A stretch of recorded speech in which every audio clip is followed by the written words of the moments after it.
नमस्कार, मैं हूं आशुतोष और आप देख रहे हैं सत्य हिंदी। सत्य हिंदी के विशेष कार्यक्रम श्रवण घर की खरी खरी में आपका स्वागत है।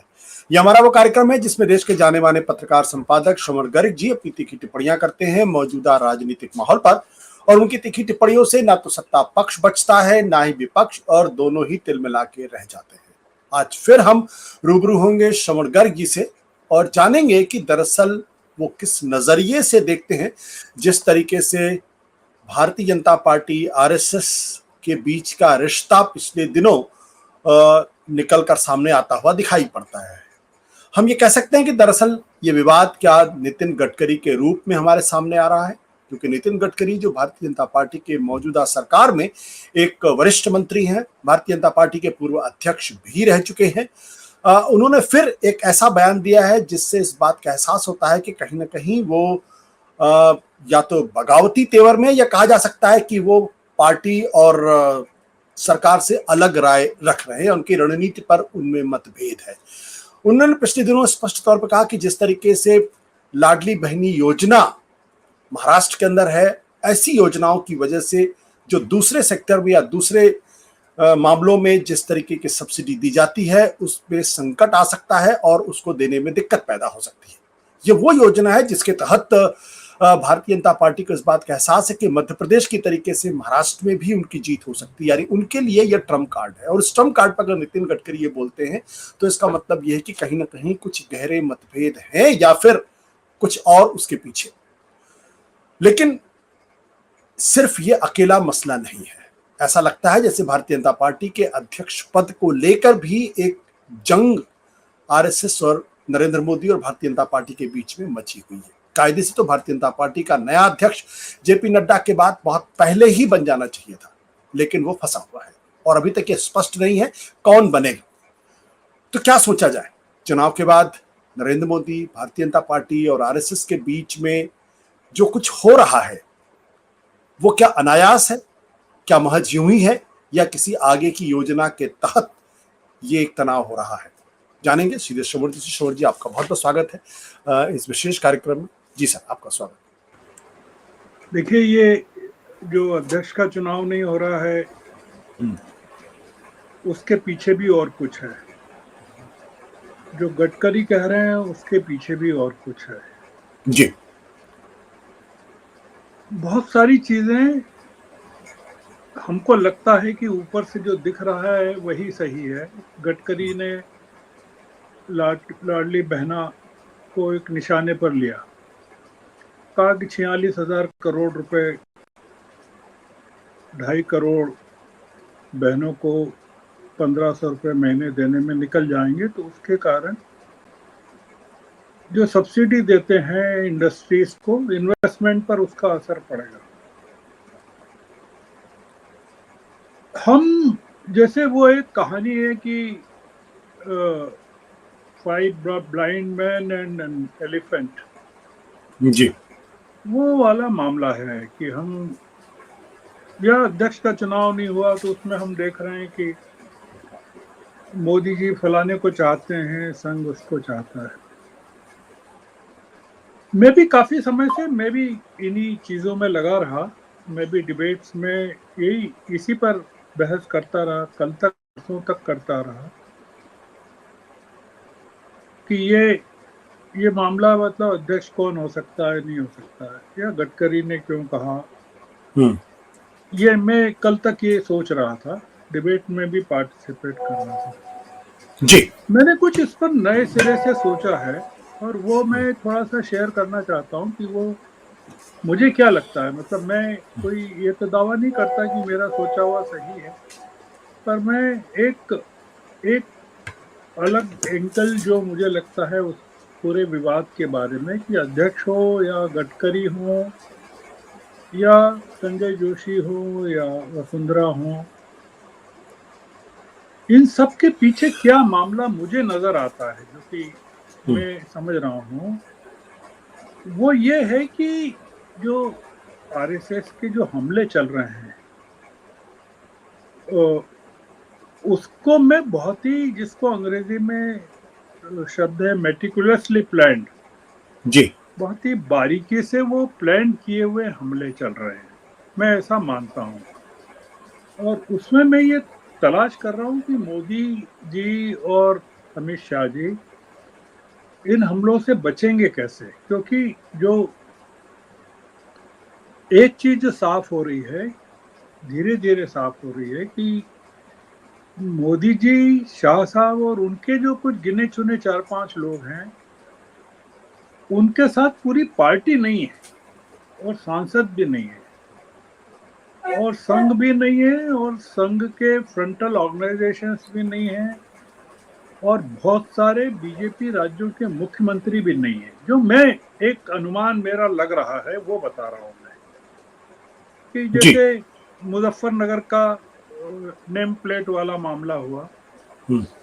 तो उसमें ताबड़तोड़ उत्तराखंड ने भी योगी जी का साथ दे दिया, मध्य प्रदेश ने भी दे दिया, हालांकि केंद्र का इसमें कोई रोल नहीं था।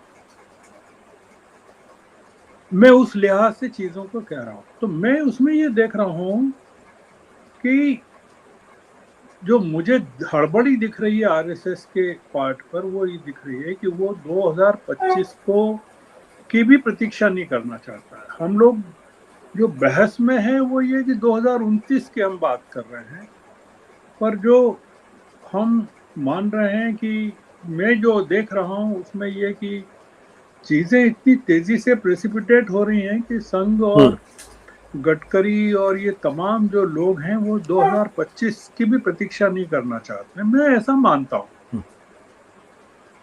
उसमें मैं कई चीजों को ऑब्जर्व कर रहा हूं। जैसे आप अगर आपने नोटिस किया हो, तो जैसे एक एग्जांपल लें कि केजरीवाल जी हैं, वो संघ पर अटैक नहीं कर रहे हैं।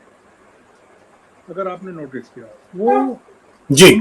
वो टारगेट कर रहे हैं मोदी पर ही, हमेशा उनके हमले हैं। मतलब वो राहुल गांधी की तरह संघ को भी नहीं मतलब संघ पर हमले नहीं कर रहे हैं। या केजरीवाल अडानी अंबानी पर भी हमले नहीं कर रहे हैं। अगर आपने नोटिस किया, मैं मुझे आप करेक्ट भी कर सकते हैं जी बिल्कुल। आशुतोष जी जी अगर जी। मैं गलत कह रहा हूं तो, क्योंकि दर्शकों को सही जानकारी मिलनी चाहिए। पर जो मैंने नोटिस किया वो बता रहा हूं कि वो सिंगुलरली मोदी पर आक्रमण कर रहे हैं।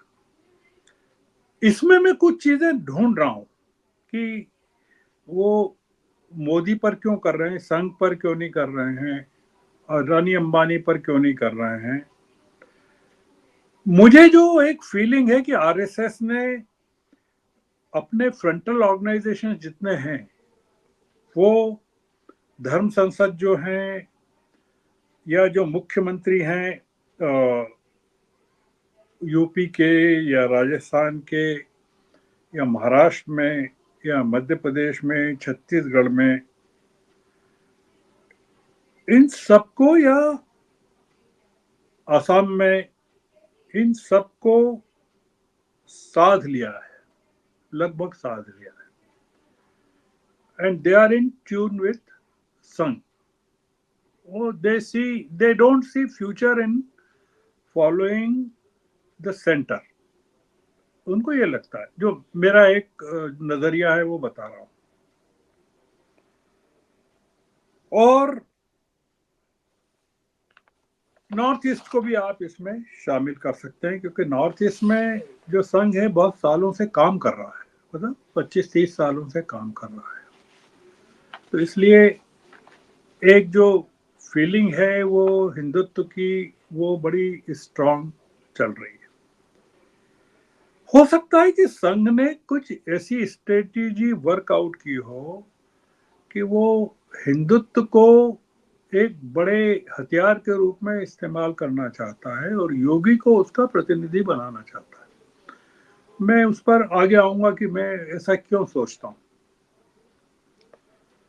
क्योंकि मैंने ये एनालाइज किया कि मोदी जी और शाह साहब, वो उनके पास कोई अपना स्टेट नहीं है कि जिसको वो कहें कि ये हमारे लोग हैं, या ये हमारे विधायक हैं, सांसद हैं। जो एक फीलिंग है कि they rule by terror, not by the following. मतलब जो एक कल्चर रहा है बीजेपी में, जनसंघ में, कि दे कांट से कि वो भाई ये हमारा है। हालांकि उनके फेसेस हैं। मध्य प्रदेश में उन्होंने चुना मोहन यादव को, छत्तीसगढ़ में साय को उन्होंने चुना, उत्तराखंड में धामी को उन्होंने चुना, उड़ीसा में भी उन्होंने चुना। पर they can switch over loyalty any time, because ऐसा लगता है कि वो दे आर दे उनके फॉलोइंग या उनका एलिजेंस संघ के तरफ फर्स्ट प्रेफरेंस में जाएगा, जो कि पता भी चला है।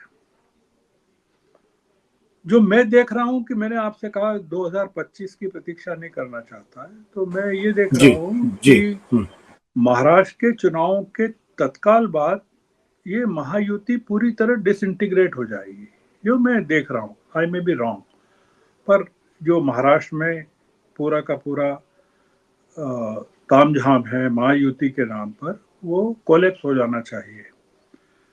और Gadkari would be calling the shots, मतलब Gadkari would emerge as a central point so far as Maharashtra politics is concern. जिस तरह से वो हस्तक्षेप कर रहे हैं, लाडली बहना में उनके हस्तक्षेप का कोई कारण नहीं है। सेंट्रल मिनिस्टर है, उनका कोई रोल नहीं है महाराष्ट्र में, पर वो नागपुर में बैठ के एक बड़ी योजना के बारे में चुनाव की पूर्व संध्या पर कंडेम कर रहे हैं। तो जो मुझे लगता है कि संघ की जो योजना का मुझे बताया कि बहुत ही कैलकुलेटेड तरीके से संघ काम कर रहा होगा, है नहीं कह रहा हूं मैं, होगा, उसमें मुझे ये लगता है कि उसने 3 चेहरों पर जबरदस्त तरीके से उसकी पकड़ होना चाहिए या उसके जरिए वो काम कर रहा है। उसमें एक तो योगी का चेहरा है, दूसरा गडकरी का है, और तीसरा मैं मानता हूँ शिवराज का चेहरा है।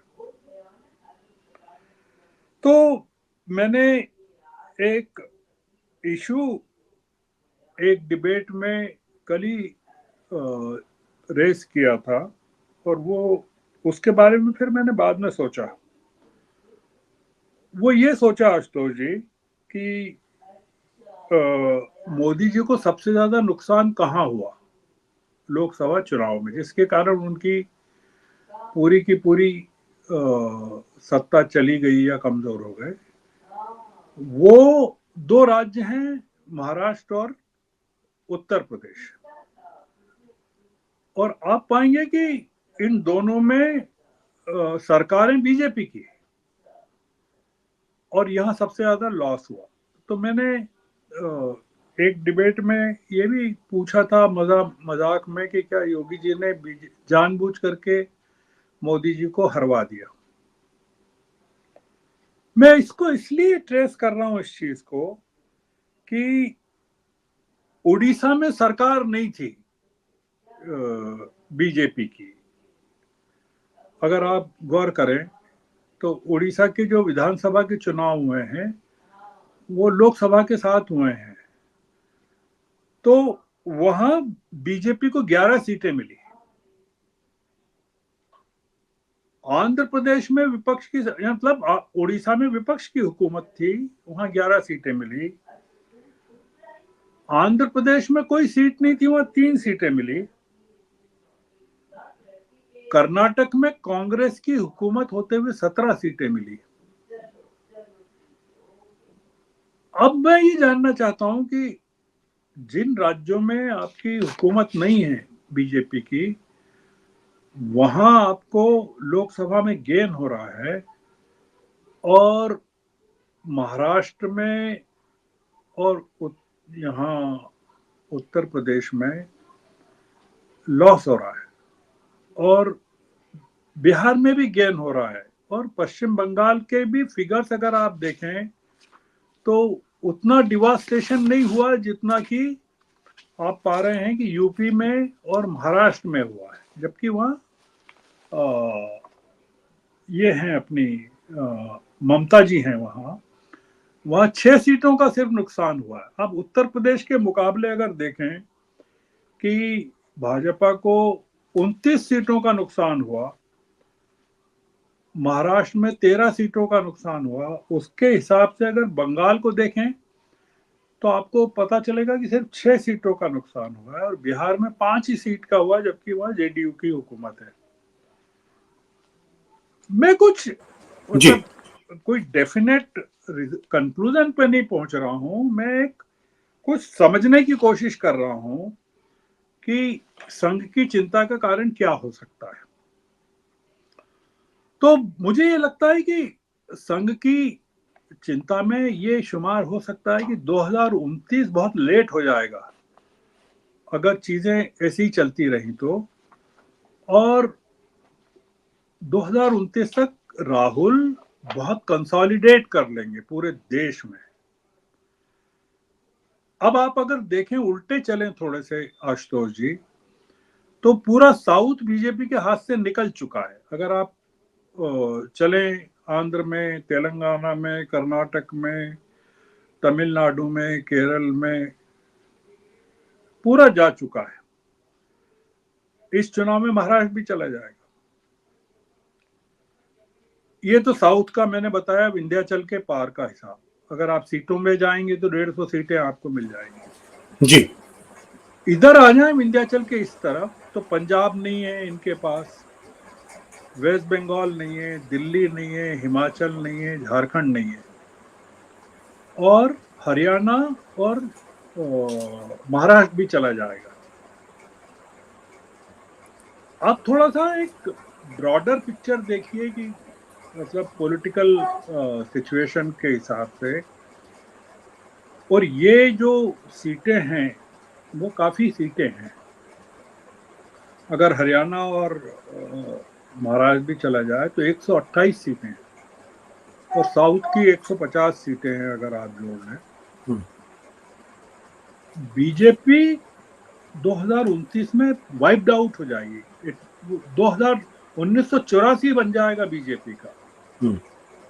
जो देखिए, मैं बार बार रिपीट कर रहा हूं कि ये मेरा अंदेशा है, मेरा एक कैलकुलेशन है, जो गलत भी हो सकता है। हालांकि लोकसभा चुनावों के दौरान मैंने जो कहा था उतनी ही सीटें मिली जितनी मैंने बताया था। अगर आपको पता हो कि मैंने क्या कहा था, पूरा का पूरा आंकड़ा मैंने बताया। एक चीज और ध्यान दीजिए कि संघ ने वन नेशन वन इलेक्शन के आइडिया को एंडोर्स नहीं किया है। जी। मैंने 2-3 चीजें जो इंपॉर्टेंट कही हैं उस पर, उसमें एक ये भी जोड़ लीजिए कि संघ ने वन नेशन वन, अगर आपने देखा हो तो आप मुझे बीच बीच में प्लीज करेक्ट करिए कि नहीं नहीं, नहीं याद देखा, नहीं देखा। हाँ हाँ। नहीं देखा। तो क्यों नहीं किया संघ ने ये एंडोर्समेंट, ये मैं जानना चाहता हूँ। It's a such a big thing जो किया है बीजेपी ने। कोविंद की अध्यक्षता में समिति बनाई और इतना किया। मुझे एक जो फीलिंग है, जो मैं संघ का प्रवक्ता नहीं हूँ, संघ की तरफ से भी नहीं बोल रहा हूँ, एक फीलिंग है कि क्या वन नेशन वन इलेक्शन कोई मोदी के समूह की कोई स्ट्रेटेजी हो सकती है कि जिसमें वो अपनी पोजीशन को कॉन्स्टिट्यूशनली और एक्स्ट्रा कॉन्स्टिट्यूशनली कंसोलिडेट करना चाहते हैं, और संघ उसमें पार्टी नहीं बनना चाहता या उसको होते नहीं देखना चाहता। कि वो अगर हो गया, अगर अगर समय दे दिया इनको, मोदी जी को, और वो अगर वो कर लेंगे तो there can be a big change in the system, whole system. Modi ji, जो अगर आपने कल का भाषण सुना हो मोदी जी का हरियाणा में, पूरी की पूरी लय टूट रही है उनकी जुबान से, और पूरा का पूरा लड़खड़ा रहे वो। बातों में कोई साम्य नहीं है। ये जो हुआ है, राहुल प्रियंका ने जो संकल्प यात्रा निकाली है और जो पूरा वहां बैठ गए निकल के, उसने पूरे बीजेपी के कॉन्फिडेंस को शेटर कर दिया है। तो मैं आखिरी जो सेंटेंस कहना चाहता हूँ कि जो ये गडकरी का जो पूरा मामला है, वो लाडली बहना नहीं है। ये कोई, मुझे लगता है कि कोई बड़ा प्लान है, और जिसको कह सकते हैं ना कि ये कोई दो योजनाएं जो केंद्र में मोदी जी के स्तर पर या उनकी कोठरी के स्तर पर चल रही हो और एक संघ के स्तर पर चल रही हो, ये दोनों के बीच में एक साइलेंट वॉर चल रहा है जो मैं देख रहा हूँ, और वो एक्सपोज होगा पूरा का पूरा। पार्टली उसका फर्स्ट राउंड एक्सपोज होगा 5 अक्टूबर को के बाद, और जो सेकंड राउंड एक्सपोज होगा वो होगा महाराष्ट्र चुनाव के बाद। तो ये चर्चा हमने इसलिए की कि इन दिनों मोटे तौर पर इसी पर बहुत सारे लोग बात कर रहे हैं, ज्यादातर लोग इस पर बात कर रहे हैं देश में। यूट्यूब चैनल्स में भी डिस्कशन में यही है कि गडकरी जी ने क्या कह दिया, या अध्यक्ष कौन बन रहा है, या क्यों नहीं बन रहा है। मैंने पूरे की पूरी चीज को एक नए एंगल से देखने की कोशिश की है, और उसमें कुछ तो गलती भी हो सकती है, कोई सच्चाई भी हो सकती है, तो हमको थोड़ा सा वेट करना पड़ेगा। पर चूंकि कोई बातचीत आपके साथ रोज करना पड़ती है तो कुछ तो ढूंढ के लाना पड़ता है, तो उसको उस नाते आप मान सकते हैं। तो नहीं नहीं नहीं नहीं, आप बहुत गहराई में जाके चीजों को देखने की कोशिश करते हैं, इसलिए बहुत गहरी बात आपने कही है। अब ये आने वाले समय में पता चलेगा कि दरअसल इसका क्या नतीजा निकलता है। बहुत बहुत शुक्रिया सर, थैंक यू सर।